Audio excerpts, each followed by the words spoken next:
Hello नमस्कार दोस्तों, आपका अपना YouTube channel math master Kuldeep sir में आपका स्वागत है। और आज हम लोग बात करेंगे बिहार एसएससी के कि किस तरह से आपको पोस्ट प्रीफरेंस डालना है, कैसे कैसे पोस्ट प्रीफरेंस डालना है, क्या क्या डॉक्यूमेंट्स है, किस तरह से आपको तैयारी करनी है, वो तो अलग चीज़ है। पहले सबसे पहली बात है कि अगर फॉर्म आप भर रहे हैं तो गलती ना हो, क्योंकि रेलवे के बच्चे ने जो गलती किया था वो अच्छे खासे नंबर लाते हुए भर में अगर पोस्ट प्रीफरेंस उसने सही से नहीं डाला था तो उसका जॉब आज नहीं हुआ है। जो मामला चल रहा है B2 और C1 का जो चल रहा है, तो जितने भी सारे चाहे B2 C1 वाले स्टूडेंट हो, चाहे कोई भी स्टूडेंट हो, और हाँ जो स्टूडेंट B2 C1 वाले हो चाहे किसी भी राज्य से हो, अगर आप में हिम्मत है तो ये बिहार एसएससी की वैकेंसी को आप क्वालिफाई कर सकते हैं और सबसे अच्छा अपॉर्चुनिटी आपके लिए है। और जो बिहार के लिए है उसके लिए तो कोई बात ही नहीं है, जो अदर स्टेट के हैं मैं उसके लिए बता रहा हूँ। लेकिन अब बात रह गई कि कैसे कैसे आपको फॉर्म भरना है, क्या करना है, कौन सा पोस्ट प्रीफरेंस पहले रखना है, पहले उस पर हम लोग बात करेंगे। सीट आप लोग देख भी लिए होंगे कि जो सीट है, पूरा वीडियो को देख लीजिए। आपका अगर पोस्ट प्रीफरेंस में कहीं भी गड़बड़ होगा तो आपको फिर इसमें भी जॉब नहीं हो सकती है। तो पहले पूरा वीडियो सही से देखिएगा कि मैं क्या बताने वाला हूँ। अगर बात किया जाए कि पोस्ट के नाम पहले, तो देखिए है 22 प्रकार की पोस्ट है, लेकिन 22 प्रकार की पोस्ट में इसमें क्या है कि इसी में है जैसे पंचायत सचिव तो बहुत 10 प्रकार की पोस्ट है, इस तरह से करके 4 प्रकार का है, तो टोटल 22 है, लेकिन सब इसी में से है। अब आपको क्या करना है कि सबसे ज़्यादा सीट इसमें है निम्न वर्गीय लिपिक में है, राजस्व कर्मचारी में है और पंचायत सचिव में है। ये तीनों में वैकेंसी ज़्यादा है। अब बात रह गई कि ये तीनों में वैकेंसी ज़्यादा है, और जो स्टार वाला आप देख रहे हैं, ये 4 को हम स्टार दिए हैं, इस चारों में कोई भी आपके प्रकार का टाइपिंग नहीं है, मतलब इसमें टाइपिंग की आवश्यकता नहीं है। बाकी जितने भी सारे पोस्ट है ये तीनों, उसमें आपको क्या है, टाइपिंग की आवश्यकता है। तो जिसका टाइपिंग नहीं है तो वो उसका प्रॉब्लम हो सकता है, क्योंकि उसकी नंबर ज़्यादा कटअप ज़्यादा रहेगा। लेकिन जिसकी टाइपिंग अगर अच्छा है तो वो आपका कटअप कम रहेगा। और उसमें भी जिसका टाइपिंग है वो पहले कैसे पोस्ट डालेंगे और जिसका टाइपिंग नहीं है वो कैसे पोस्ट डालेंगे वो भी मैं आपको बताऊंगा। तो आप तो देख लीजिए कौन कौन सा पोस्ट बिना टाइपिंग वाला है, कौन कौन सा पोस्ट टाइपिंग वाला नहीं है। तो जो स्टार लगा हुआ है लाल का, उसमें टाइपिंग नहीं है, बाकी में आपका क्या है, टाइपिंग है। अब जरा देखिएगा, टाइपिंग भी आपको करना है, ज़रूरी है, निश्चित जो भी होगा धीरे धीरे अपना सीखते रहना है। अब रह गई कि सबसे पहली बात है कि पढ़ाई की, इसमें आपको क्या करना है, इसमें आपको इस सारे में आप पाइए कि पोस्ट प्रीफरेंस कैसे डालिएगा, पोस्ट के हिसाब से देखिएगा। सबसे पहला आपको जो भी रहे, आपका सबसे पहला फाइलेरिया चूज करिएगा सबसे ज़्यादा, क्योंकि इसमें 69 सीट ही हैं और ये सबसे बढ़िया पोस्ट है। इस सारे लेवल में सबसे अच्छे लेवल का ही पोस्ट है, और इसमें सैलरी भी ज़्यादा है, पोस्ट भी बढ़िया है, मतलब कि इसमें जो आपका फाइलेरिया का है उसका जॉब भी अच्छा है। तो कोई भी स्टूडेंट है, चाहे जिसके पास टाइपिंग हो, टाइपिंग नहीं हो, कुछ भी हो, आपको पहला पोस्ट फाइलेरिया ही डालना है। उसके बाद वाला आपको सोचना है कि जिसके पास टाइपिंग है तो वो निम्न वर्गीय लिपिक डालेंगे। जिसके पास में टाइपिंग अगर है कि नहीं मेरे पास टाइपिंग है, तो आपके पास में अगर टाइपिंग है तो आप ई वाला पोस्ट दूसरा नंबर पे डालिएगा। लेकिन जिसके पास टाइपिंग नहीं है तो आप फिर ई वाला डालिएगा, राजस्व कर्मचारी डालिएगा। ये दोनों बात मैं आपको बता दिया। जिसके पास टाइपिंग है, अच्छा है कि नहीं मैं टाइपिंग निकाल लूँगा, 100% आप कॉन्फिडेंस है, तो आप दूसरा नंबर पर ई डालिएगा, मतलब ई वाला पोस्ट। और जिसके पास टाइपिंग नहीं है तो पहला तो ई डालेगा, लेकिन दूसरा पोस्ट ई डालिएगा बिना टाइपिंग वाला, और तीसरा पोस्ट आपको पंचायत सचिव डालना है। लेकिन अगर जिसका टाइपिंग है तो दूसरा नंबर पर ई, फिर तीसरा नंबर पर ई और चौथा नंबर पर ई डालिएगा। तो पोस्ट प्रीफरेंस आपको बहुत अच्छे तरीके से चूज करना है। फिर मैं इसे बता देता हूँ, पहला पोस्ट में यही डालना है, चाहे टाइपिंग हो या ना हो आपको। दूसरा बार में आपको अगर टाइपिंग है तो ये वाला डालिएगा, अगर नहीं टाइपिंग है तो ये वाला डालिएगा। उसके हिसाब से फिर पंचायत सचिव डालना, और बाकी जो पोस्ट रहेगा वो आपको नीचे कर देना है। आपको पूरा क्लियर समझ में आ गया होगा कि कैसे कैसे आपको पोस्ट डालना है। फिर से मैं बता देता हूँ, पहला नंबर पर यही डालना है। दूसरा, अगर टाइपिंग जिसके पास है तो निम्न वर्गीय लिपिक से जितना जितना प्रकार का पोस्ट है उसको डालिएगा। राजस्व कर्मचारी का उसके बाद में उसको डालिएगा। फिर उसके बाद में पंचायत सचिव को डालिएगा।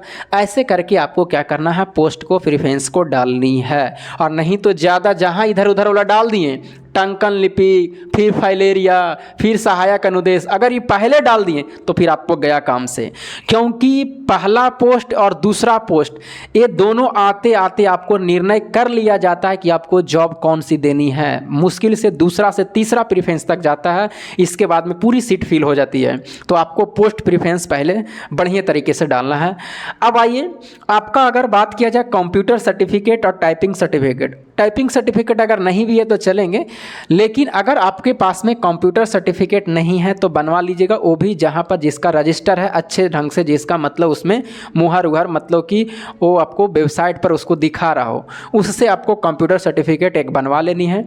और उसके लिए कुछ आपको सीखना भी चाहिए, धीरे धीरे करके सीख जाइएगा। जो चीज़ का भी बनाइएगा ना उसके बारे में जानकारी लेना है, क्योंकि आगे जाके उसकी बहुत यूज है। वो आपको पूछा भी जा सकता है, फाइनल में हो सकता है।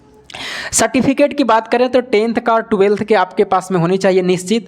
उसमें मार्कशीट होना चाहिए, तो मार्कशीट 10th का भी और इंटर का भी। ओरिजिनल सर्टिफिकेट में आपको 10th का भी, जो 3 साल पर आता है 2 साल पर आता है, उसका 10th का भी और 12th का भी होना चाहिए। OBC SC ST आपको सर्टिफिकेट बनाना है ब्लॉक से, जातीय आवासीय आय। पहले OBC अगर बनाते हैं तो जातीय आवासीय आय ऑनलाइन कर दीजिए जिसके पास है। अगर जिसके पास 1 साल पहले से बना हुआ है तो कोई दिक्कत नहीं, 1 साल तक मान्य होगा। जब तक फॉर्म भर रहा, जिस डेट से लास्ट है उस तक आपको 1 साल तक अगर है तो मान्य होगा।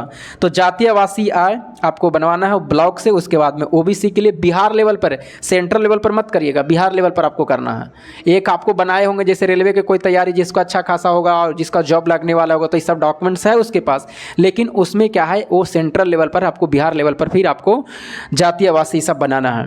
बाकी SC ST फिर आपको वही रहेगा जैसे आपको बनता है उस तरह से आपको बनवाना है।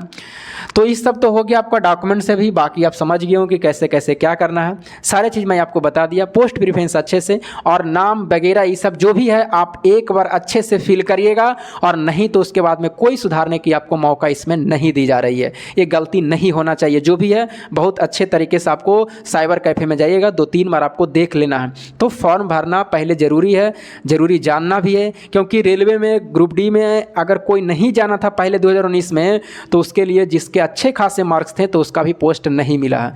वो बच्चे भी इस वीडियो को अगर देख रहे हैं तो आप भी सतर्क हो जाइएगा।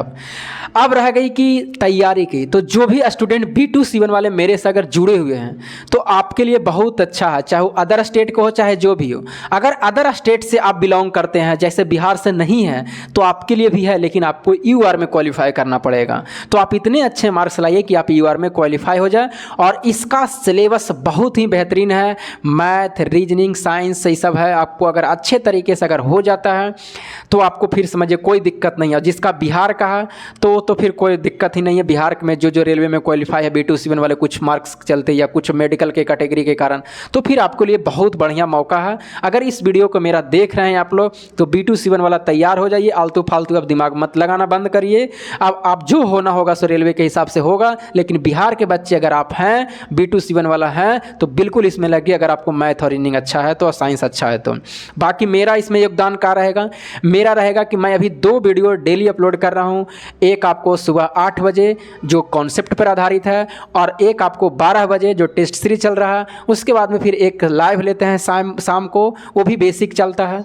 तो जिसमें आपको मन करता उसमें जुड़े। कम से कम अभी हम ड्यूटी करते आवर में 8 घंटा ड्यूटी करते आवर में कम से कम डेली मैथ रीजनिंग हम कम से कम भी तो 60, 70, 80 तो कम से कम मैथ का देख लेते हैं, और रीजनिंग का भी देख लेते हैं प्रश्न।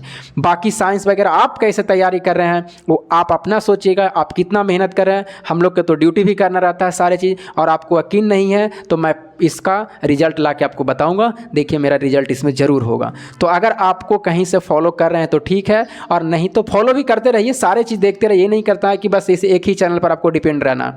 आपको मैथ, रीजनिंग और साइंस, ये आपको 3 चीज़ पूरा क्लियर होना चाहिए। बाकी जीके अगर आपको थोड़ा भी बहुत रहेगा, थोड़ा भी बहुत ध्यान दीजिएगा तो आपको हो जाएंगे, लेकिन आपको ये तीनों चीज़ आपको मजबूत होना चाहिए।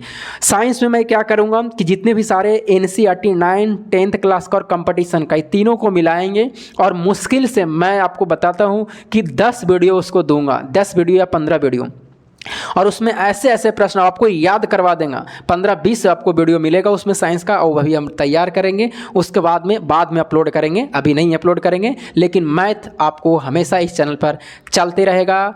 आपका कॉन्सेप्ट भी, आपका टेस्ट सीरीज भी वो नहीं छूटेगा। तो आप तैयारी में लग जाइए, देरी मत करिए, कुछ भी आलतू फालतू बातें मत सोचिए। अब आपको यहाँ पर सोचना है कि कैसे हमको एक पोस्ट लेनी है, और बहुत ही अच्छे प्रकार की पोस्ट है। मतलब कि आपका एक इसमें सैलरी भी बहुत अच्छी खासा है, और जॉब भी बहुत बढ़िया बिहार में रह करके है। तो चलिए, आपका इस पर कमेंट क्या रहता है, आप बाकी चीज़ समझ गए होंगे कि कैसे कैसे आपको पोस्ट डालना है, क्या करना है। बाकी अगर कुछ भी और डाउट रहता है तो आप कमेंट करिएगा, और जो भी आपको लगता है कि नहीं साइंस में हो, जो भी आपका टॉपिक अगर कमज़ोर रहता है, कोई भी चीज़ आपको, तो आप ज़रूर कमेंट करिए। आप प्रैक्टिस करते रहिए, नहीं तो बिना प्रैक्टिस का कुछ भी नहीं होगा। तो फिर मिलेंगे आपको अगले वीडियो में, तब तक के लिए जय हिंद।